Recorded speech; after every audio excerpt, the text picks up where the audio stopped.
Okay. This story begins in Greenwich Village on a block of Greek Revival townhouses owned by the rich and powerful.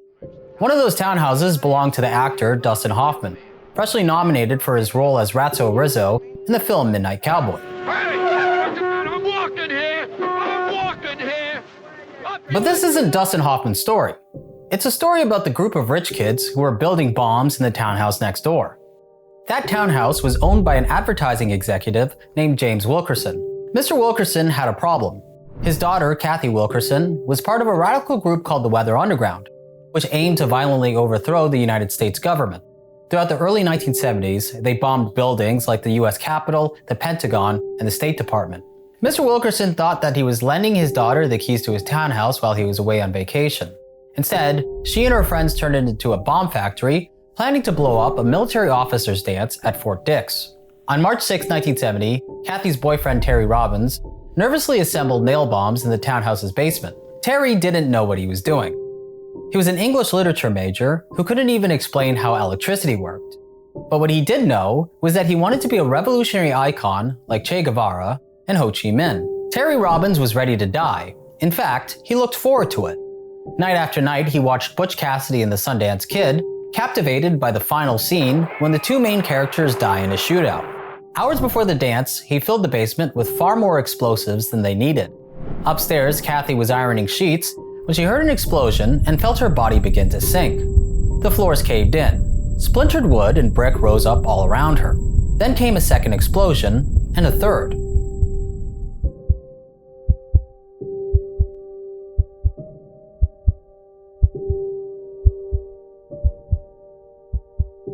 Terry made a wiring mistake that instantly killed him and two other members of the Weather Underground that day, Diana Oughton and Ted Gold.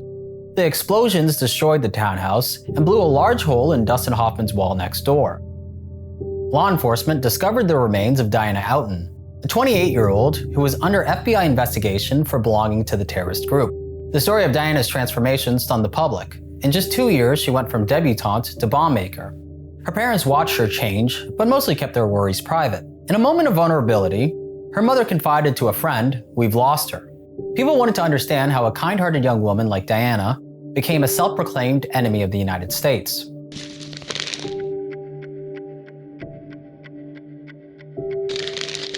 Diana Oughton belonged to one of the wealthiest families in the state of Illinois. Her father, James Oughton, was a businessman who encouraged his daughters to think about the world critically. He often spoke about politics at the dinner table. As a result, Diana adopted his conservative politics as her own. In college, she surprised her friends by voting for Richard Nixon over JFK during the 1960 presidential election. When she was 21 years old, Diana spent 2 years volunteering in Guatemala, which had a profound impact on her worldview. She stayed in Chichicastenango, a poverty-stricken market town where most of the coffins for sale were built to fit the bodies of children. During her time there, she became friends with an American socialist who convinced her that Guatemala needed a revolution. He explained to her that charity alone couldn't fix the problem of inequality in the country. Guatemala was controlled by a handful of ultra-wealthy families, he said, who prospered while everyone else suffered. Diana became deeply ashamed of her privilege and took a vow of poverty. She moved into a room with a dirt floor and a single hole in the ground. When her father visited Guatemala, her new beliefs worried him. He said that she should try to help Guatemalan farmers to increase their production instead of advocating for a revolution. For the first time in her life, Diana didn't agree with her father's opinions. It was the beginning of a pattern where they argued about politics every time they saw each other. However, their relationship never bittered. In 1964, she voted for him when he ran as a Republican for a seat in the Illinois state legislature. When he mailed her a check to make her life in Guatemala easier, she told him to donate it to a convent school that she was volunteering for instead. He took her advice and did just that. When Diana returned to America, she enrolled in a master's degree program in education at the University of Michigan. In 1966, she started teaching at the Children's Community School, an alternative school in Ann Arbor. There, Diana met Bill Ayers, a leftist who was the son of an energy executive. The two began dating and moved in together. Soon, Diana and Bill were put in charge of the school and began experimenting with radical education methods. For example, they refused to stop fights between black and white students, believing that they were teaching the kids how to navigate racial tension. Instead, they outraged a father whose son was beaten by a black student. He pulled him out of the school, complaining that they were turning his son into a racist. In 1968, the school was forced to close due to a lack of funding. Devastated, Diana tried to save the school by selling buttons which said, "Children are only newer people." But her fundraising effort failed. In 1968, Diana and Bill moved into a commune in Ann Arbor and dedicated themselves to political activism. The late 60s were a time when it seemed like the world was starting to spin out of control. Decolonization movements, Vietnam, assassinations, riots, mass student demonstrations around the globe. It was a time when American youth were primed for the most radical of politics. They cheered for anything that was anti-authoritarian. They believed that America was the next Nazi Germany, and they didn't want to sit back and be good Germans. Diana and Bill joined the Students for a Democratic Society, the largest group in the American student movement at the time. They joined the SDS when it was both at the height of its power, with over 100,000 members nationwide, and also on the brink of internal collapse. At the time, the SDS was split into two warring camps: the Progressive Labor Party, a working-class focused group of old-school communists, and the Revolutionary Youth Movement, a militant group that eventually became Weathermen and was the faction that Diana and Bill belonged to. The Revolutionary Youth Movement was full of famous faces in the protest movement, such as Bernardine Dohrn, a law student with a fondness for miniskirts who J. Edgar Hoover called La Passionaria of the lunatic left. Other key members included Mark Rudd and John Jacobs, known as JJ, who led the student occupations of Columbia University in 1968. The Revolutionary Youth Movement was united by their belief that America was committing a genocide in South Vietnam, and that any action, even violence, was justified to combat racism and imperialism. They were intoxicated by the idea that they would become the catalysts of a major turning point in world history.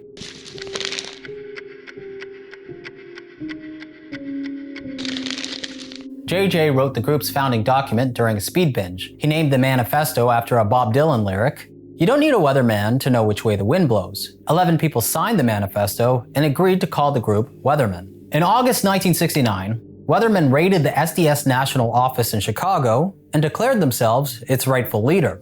And their manifesto told the world what they were all about. JJ envisioned Weathermen joining a worldwide resistance against American imperialism being fought in countries like Vietnam and Angola. He wanted to bring the war home, a slogan that advocated attacking the US imperialist machine from within. He intended to inspire blacks and working-class whites to take up arms against the US government. If Fidel Castro could launch the Cuban Revolution with only 13 men, he reasoned that Weathermen could do the same. They didn't need numbers, they needed to be like Marian Delgado.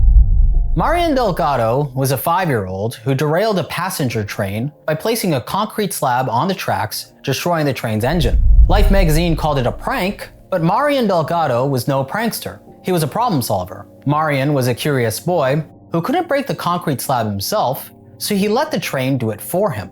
Be like Marian Delgado. It became Weathermen's unofficial motto.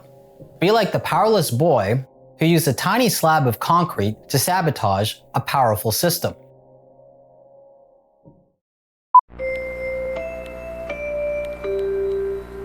Have you ever Googled your own name or email and seen your personal information pop up on shady websites?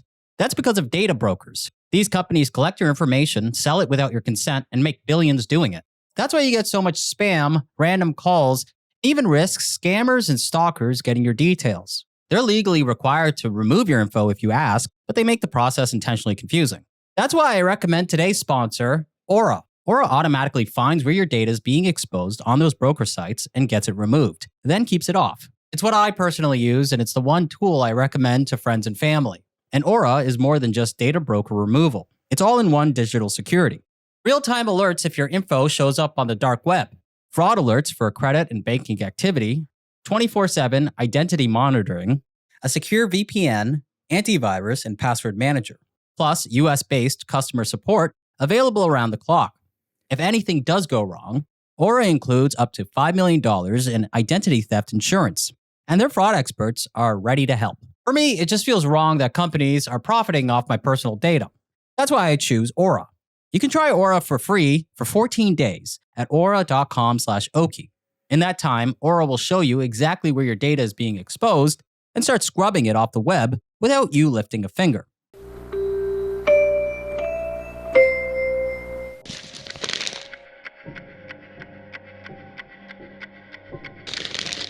By summer of 1969, small groups of Weathermen collectives lived in communes across New York, San Francisco, and the Midwest. They answered to a central committee of Weathermen leaders, which operated out of Chicago. Weathermen distributed flyers at schools promoting what they declared the first battle in their war. It was called the Days of Rage. It was 4 days of riots in Chicago.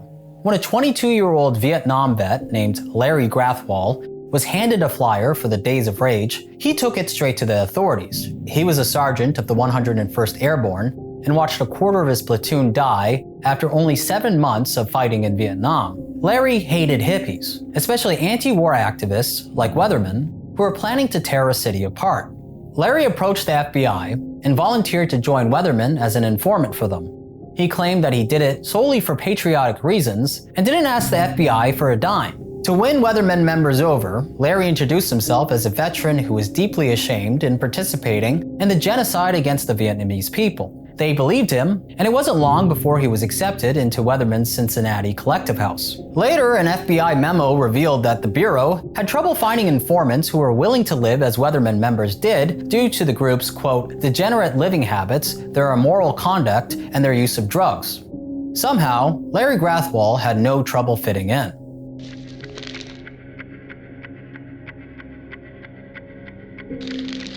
In late 1969, Weathermen began hardening themselves. The leadership believed that to inspire recruitment, they had to create an image of strength. They did daily target practice, calisthenics, and karate in the park. They watched the Battle of Algiers, studying the guerrilla warfare tactics shown in the film. They performed jailbreaks, which were raids of schools where they ran through the halls to recruit students by breaking windows, interrupting lessons, and beating and tying up professors. They wanted to recruit greasers, teenagers in motorcycle gangs who knew how to fight. Unfortunately for them, the greasers didn't care for them very much. When Mark Rudd, a Weathermen leader, tried to recruit greasers at a McDonald's, they beat him so badly that they sent him to the hospital. From the summer of 1969 to New Year's Day 1970, Weathermen entered the most notorious period in the group's history. It was a time when they became a cult in order to turn themselves into battle-ready revolutionaries. Most historians stop short of calling Weathermen a cult, but the parallels are hard to ignore.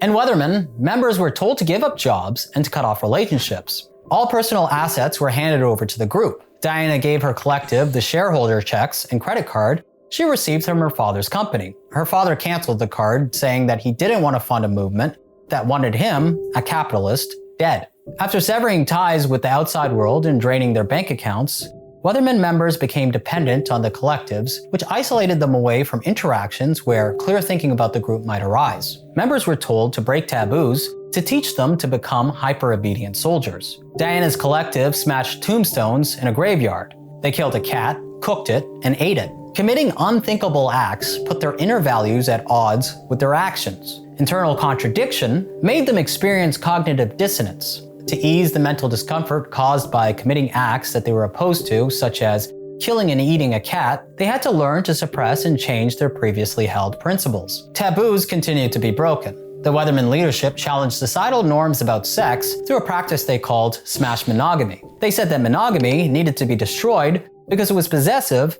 and patriarchal. Couples in the group were forced to break up, even married ones. They held orgies believing that sexual inhibition would make them a more harmonious fighting force. Eventually, the orgies led to an outbreak of STDs. Mark Rudd wrote that he knew things had gone too far when he was in bed with a woman who had a crab louse crawling on her eyebrow. Women were expected to sleep with any man who wanted them, or risk being labeled as uncommitted to the movement. It wasn't uncommon for men with power in the group to tell women to break up with their partners as a ploy to sleep with them. They transgressed anything that they saw as status quo. Bill Ayers wrote that he had sex with Terry Robbins, even though they were both straight men. By then, Diana Oughton and Bill Ayers' relationship had long been an open arrangement. Although he told her that monogamy was a counter-revolutionary trait, he became very attached to Bernadine Dorn while they were both with the Weathermen leadership in Chicago. Diana found it difficult to divorce sex from love. She confessed to Bill, "If this is liberation, why don't I feel free?" Diana was learning to accept cruelty, violence, and the expectation that her body be made available to any man who desired her. Instead of pushing her away from the group, it psychologically trapped her. She was nearing a stage of total commitment to the group. But there was one essential ingredient of cult indoctrination left: forced confession. In criticism self-criticism sessions, collectives analyze each other's slightest errors and deviations in thinking from the group's ideology. Criticism self-criticism sessions were popularized by Mao Zedong, chairman of the Chinese Communist Party, who compared the practice to sweeping a dirty room. Usually, an individual member of a collective was put on the hot seat and criticized by the entire group. Secrets were weaponized by their friends and lovers, leading to hurt feelings and mistrust. The sessions continued until the person being criticized admitted to real or imagined faults and promised to change. Criticism, self-criticism, transformation. The collectives usually dropped tabs of LSD before sessions to heighten the experience. Sometimes the sessions went on for days. By the end of the sessions, members of collectives were put into a state of fear, disorientation, and exhaustion. The sessions reminded them to never show weakness or to get caught saying the wrong thing. This created an environment ripe for indoctrination. This meant that they were truly isolated without anyone to turn to for support, since they couldn't trust outsiders, insiders, or even themselves. Constant stress kept their minds too occupied to consider anything rationally, such as their ability to leave the group. Weathermen followed the classic process of breaking down the individual to rebuild them in the image of the group, or as psychiatrist and cult researcher Robert J. Lifton called it, thought reform. The criticism self-criticism sessions were used for shame and control. Stress and endless activities gave them no time to think. They were turned into an army of unthinking devotees to the movement. Anyone who resisted becoming a tool for the revolution was purged from the group. On October 8, 1969, a crowd of Weathermen members gathered in Chicago for a national action that they called the Days of Rage. Bill Ayers predicted that a mob of thousands of young people would assemble, but only 400 people, mostly Weathermen members, showed up. It was a cold night, morale was low, and the leadership was disorganized. It was clear that the recruitment efforts had failed.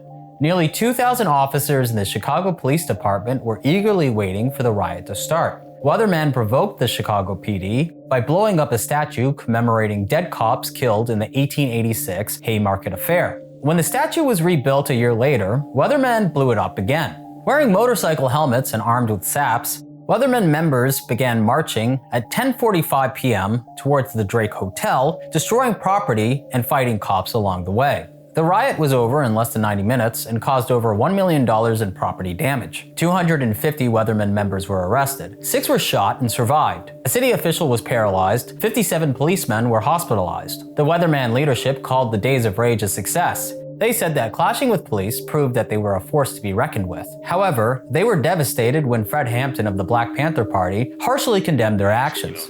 We think it is anarchistic, opportunistic, individualistic, it's chauvinistic, it's customistic, and that's the bad part about it. It's customistic in that its leaders take people into situations where the people can be massacred, and they call that revolution. It's nothing but child's play, it's folly, and it's criminal because people can be hurt.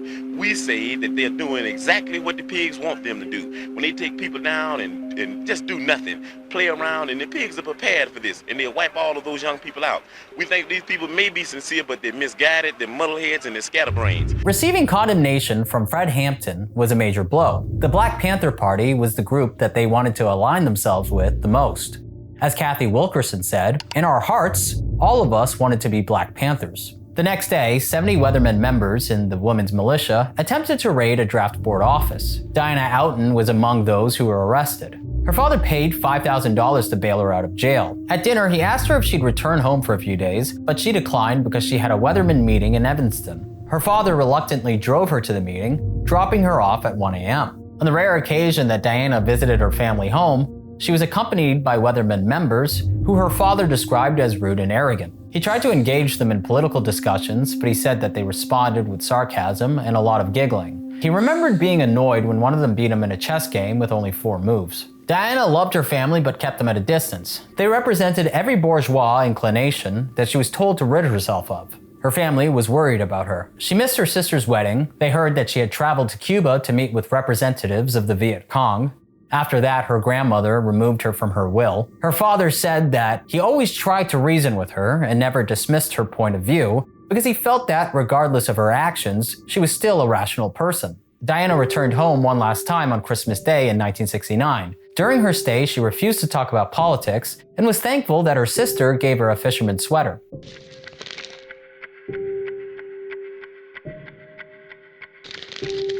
From December 27th to New Year's Day 1970, Weathermen held a war council in Flint, Michigan. It consisted of several days of fiery speeches, orgies, and group karate sessions. During the war council, Bernadine Dorn infamously praised Charles Manson's cult for murdering the actress Sharon Tate and her unborn baby. To a crowd, she said, "Dig it. First they killed those pigs, then they ate dinner in a room with them. Then they even shoved a fork into Pig Tate's stomach."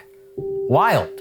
By the time Diana returned to her Weatherman collective in Michigan, the summer of love was officially over and a dark new decade had begun. In the early months of 1970, Weathermen began purging its members. In a 2-month period they called the Consolidation, Weathermen cut their ranks down from 400 to 150 members. After that, they destroyed records at the SDS headquarters and officially terminated the organization. Then they started to live under aliases to disappear from society. In time, they changed the group's name from Weatherman to the Weather Underground.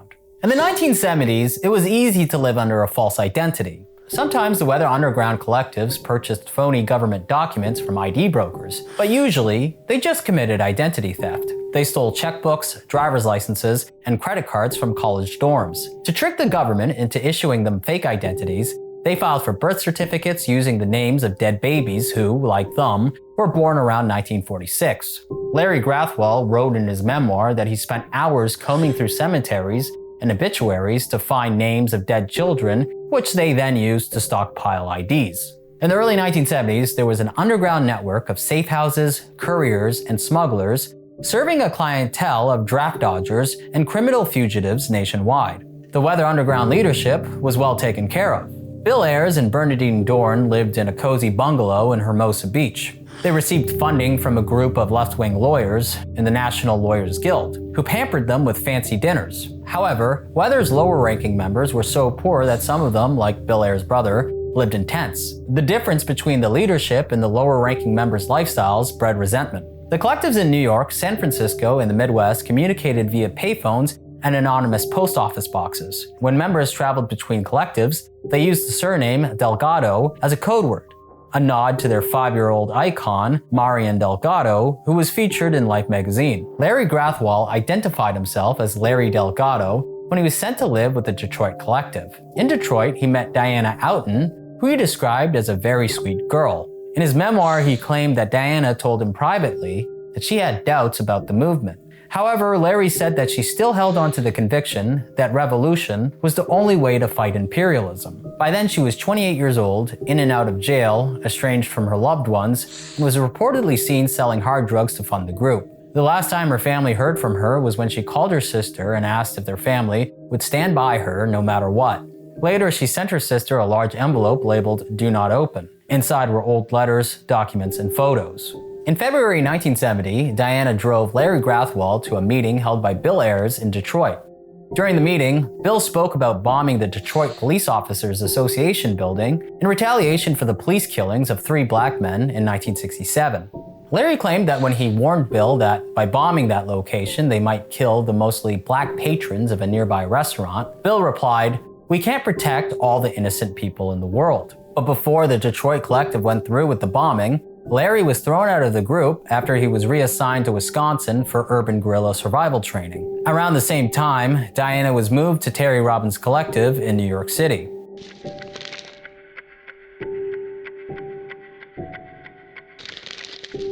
Other than JJ, the most radical member of the Weather Underground was Terry Robbins. Described as twitchy and intense, he spent his time obsessively studying the Blaster's Handbook and the mini manual of the urban guerrilla. Terry was eager to lead the New York collective in what he hoped would be the most destructive Weather Underground bombing. 2 months earlier, in January 1970, he led a firebombing campaign in the city, but felt disappointed that it wasn't noteworthy enough to receive extensive news coverage. And he was right. The 1970s saw more domestic bombings than any other decade in US history. Between 1971 and 1972, the FBI recorded over 2,500 bombings across the United States, an average of nearly 5 per day. In 1970, 23 states had little to no laws regulating the purchase of dynamite. Because of that, JJ, the writer of the Weather Underground Manifesto, was able to easily purchase 100 pounds of dynamite for $60 in New England using an ID stolen from a New York City rabbi. By the time that states began restricting the sale of dynamite in reaction to terrorist bombings, the Weather Underground had already bought or stolen enough explosives to last them for decades to come. In late February 1970, Terry Robbins' New York collective received a fresh shipment of dynamite. Then he asked his girlfriend Cathy Wilkerson to find a place for them to build bombs. She called her father and asked if she could stay at his Greenwich Village townhouse while he was away on vacation. Despite tensions over her radicalism, her father gave her the keys before leaving for St. Kitts the next day. By the first week of March, the New York collective had a target, a military officers' dance at Fort Dix. In the townhouse basement, Terry Robbins and Diana Oughton assembled nail bombs. At the time, they didn't really consider the reality of what they were planning to do. No one spoke about the possibility of people being hurt or killed.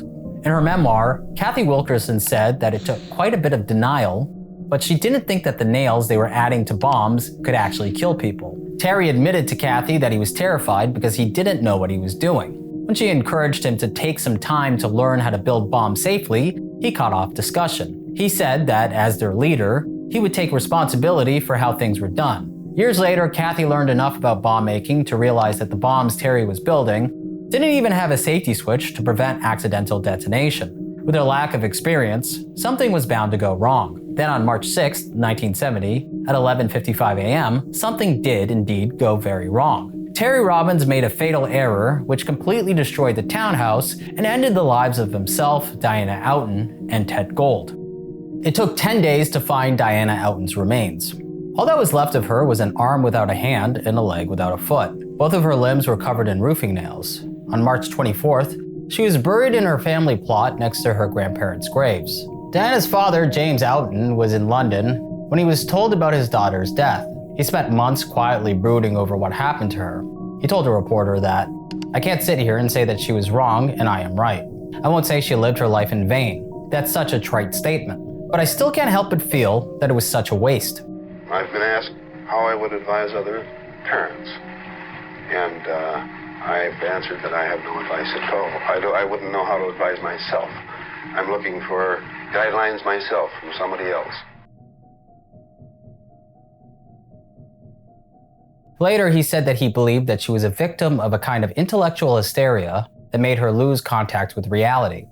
Cathy Wilkerson and another Weather Underground member named Cathy Boudin managed to escape the townhouse without being arrested. Later, they met Mark Rudd in a coffee house. He took them upstate to hide out and do firearms practice. Both women were charged in absentia with criminally negligent homicide and illegal possession of dynamite. 11 days after the townhouse explosion, 12 Weather Underground members were indicted in Chicago for charges related to the Days of Rage. 13 were indicted in Detroit for violations of explosives and firearms laws.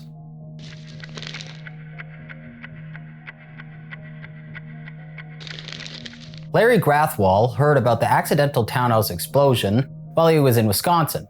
After the explosion, his FBI handlers finally began taking the Weather Underground seriously. Thanks to him, they were able to stop the bombing of the Detroit Police Officers Association building. The FBI said that they wanted him to help find and arrest everyone named on the indictments. However, only a few weeks later, Larry's cover was blown after the FBI pressured him to set up the arrests of 2 Weather Underground members. In June 1970, he testified before a federal grand jury in Detroit about his time as an underground informant in the group. Wanted posters with Larry's face started to appear on college campuses. The posters were made by the Weather Underground. I brought up the subject of what's going to happen after we take over the government. We become responsible then for administrating, 250 million people. And there was no answers. No one had given any thought to economics. How are you going to clothe and feed these people? The only thing that I could get was that they expected that the Cubans and the North Vietnamese and the Chinese and the Russians would all want to occupy different portions of the United States. They also believed that their immediate responsibility would be to protect against what they called the counter-revolution.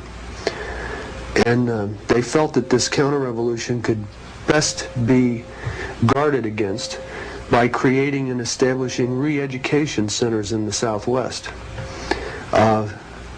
where we would take all the people who needed to be re-educated into the new way of thinking and teach them how things were going to be. I asked, well, what is going to happen to those people that we can't re-educate, that are die-hard capitalists? And the reply was that they'd have to be eliminated. And when I pursued this further, they estimated that they would have to eliminate 25 million people in these re-education centers. And when I say eliminate, I mean kill. 25 million people. I want you to imagine sitting in a room with 25 people, most of which have graduate degrees from Columbia and other well-known educational centers, and hear them figuring out the logistics for the elimination of 25 million people. And they were dead serious. Larry was the FBI's last remaining embedded informant in the Weather Underground. After the townhouse explosion, Richard Nixon ordered the intelligence agencies to use any means necessary to end the revolutionary terrorism problem. Nixon's command led to the Houston Plan, a proposal that would give multiple intelligence agencies carte blanche to break civil liberty laws in the name of counterterrorism. Fearing scandal, FBI Director J. Edgar Hoover vehemently objected to the Houston Plan, and Nixon rescinded his approval of it within days. However, elements of the Houston Plan were implemented informally by the FBI in their investigations. In pursuit of the Weather Underground, the FBI created Squad 47. They ran black bag jobs, which were warrantless break-ins into the homes of family members and friends of the group. They bugged homes, read mail, made copies of documents, took photos, and dug through trash. The FBI knew what they were doing was illegal, but decided to deal with the consequences of breaking the Fourth Amendment if and when they came.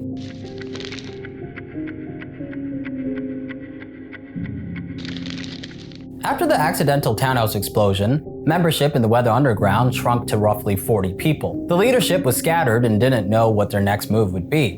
In the midst of the chaos, Bernadine Dorn stepped up to take the organization in a new direction. She gathered the weather leadership in San Francisco and announced that, from then on, they'd only target empty buildings which stood as symbols of imperialism. In other words, they were no longer an organization that was in favor of killing people. To communicate their shift in strategy, Bernadine kicked JJ out of the group. He was the main advocate of revolutionary violence in the leadership, so she decided that he had to go. Then, on May 21st, 1970, Bernadine Dorn recorded a formal declaration of war against the United States government. Hello, this is Bernadine Dorn. I'm going to read a declaration of a state of war. This is the first communication from the Weatherman Underground. In the communique, she promised that they would bomb a building within the next 14 days. When 14 days passed without anything happening, people wondered if the Weather Underground was all talk.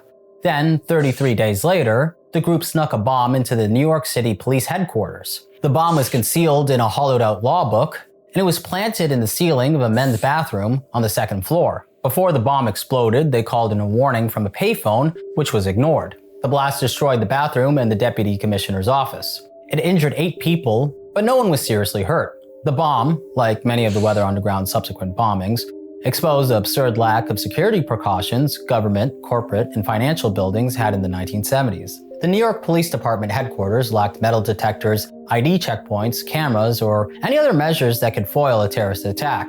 The Weather Underground showed that anybody could simply walk into a government or corporate building and plant a bomb. From 1970 to 1975, the Weather Underground was responsible for 25 bombings. Most of the bombings were in reaction to news of US military operations in Southeast Asia, police brutality, and the deaths of prison inmates. The majority of their bombings followed the same strategy. Their bombs were built by a former welder named Ron Fiegelman, who was the group's bomb expert. He was flown from coast to coast to safely assemble bombs for their attacks. If the bombs weren't built by Ron, they were built by Cathy Wilkerson, who, haunted by the accidental explosion of her father's townhouse, committed herself to studying the intricacies of bomb making. Second, the group typically planted bombs in isolated bathrooms. Because of that, the FBI jokingly called them the terrible toilet bombers. Third, they always called in an advance warning before a bomb was set to explode. Usually their bombs went off around 1 to 2 a.m. when no one in the building was likely to be caught in a blast, not even overnight janitors or security guards. No one was killed in any of the Weather Underground's bombings, except for the 3 who died in the accidental townhouse explosion. Because of that, they were overshadowed by more militant and deadly terrorist groups of the time. Even after the Weather Underground bombed the Pentagon, the US Capitol building, and the State Department, the group remained an obscure footnote of a violent and bizarre time. In the early 1970s, Bernadine Dorn signed 2 communiques admitting to the group's failings. She acknowledged that their lack of technical experience led to the accidental townhouse bombing. She also acknowledged that they had failed at their main objective, which was to spark a violent revolution. Their bombing campaign, she said, had been as effective as a bee sting. Arguably, their lasting legacy was that their bombing led to a heightened level of security in government, financial, and corporate buildings. By the time they bombed the State Department in 1975, the building had clearance passes, security checkpoints, and inspections, which were much tighter security measures than the buildings they bombed at the beginning of the decade had. The Weather Underground is also remembered for aiding the jailbreak of the legendary LSD advocate, Timothy Leary. It's a little convoluted, but here's the gist of it. After escaping from a minimum security prison, Leary was picked up and shuttled between Weather Underground safe houses. Then he was flown to Algeria, where he briefly stayed at a Black Panther Party compound for refuge, until Eldridge Cleaver, an early leader of the Black Panthers, took him and his wife hostage. The Weather Underground spiked in popularity among the Flower Power youth after helping Timothy Leary escape prison. But they were also criticized for turning their backs on the Black Liberation Movement by not breaking the co-founder of the Black Panther Party, Huey P. Newton, out of prison instead of Leary. They never directly responded to accusations that they turned their back on the Black movement, but years later, Bernadine Dorn was forced to record a tape apologizing for being, quote, white so-called revolutionaries who sold out the revolution. The simple fact was that after being spooked by the townhouse bombing, the Weather leadership became more interested in their own self-preservation than they were in fighting a bloody revolution. On January 27, 1973, the United States pulled out of Vietnam, which marked the beginning of the end for the group. With only 15 or so members left, and with no clear purpose, the Weather Underground leadership was unsure of what to do next. Then, in October 1973, prosecutors at the United States Department of Justice did something unexpected when they dropped their most serious charges against the Weather Underground leadership. That year, the Supreme Court ruled that it was illegal to perform wiretapping without a warrant. So the government decided that instead of exposing the FBI's illegal surveillance tactics in court, it would dismiss charges against the group.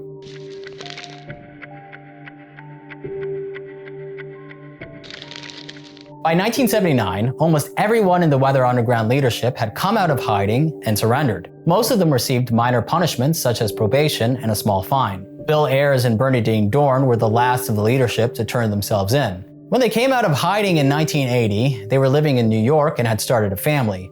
Bill didn't receive any punishment, and Bernadine Dorn was given 3 years probation and ordered to pay a $1,500 fine. It was a profoundly light sentence for someone who had spent several years on the FBI's 10 Most Wanted list. The only Weather Underground member who saw significant prison time for their bombing campaign was Cathy Wilkerson. She received 3 years and 11 months for unlawful possession of dynamite tied to the townhouse explosion. Cathy was released 11 months later and began a process of restarting her life at 35 years old. She went back to school to study mathematics and became a math teacher.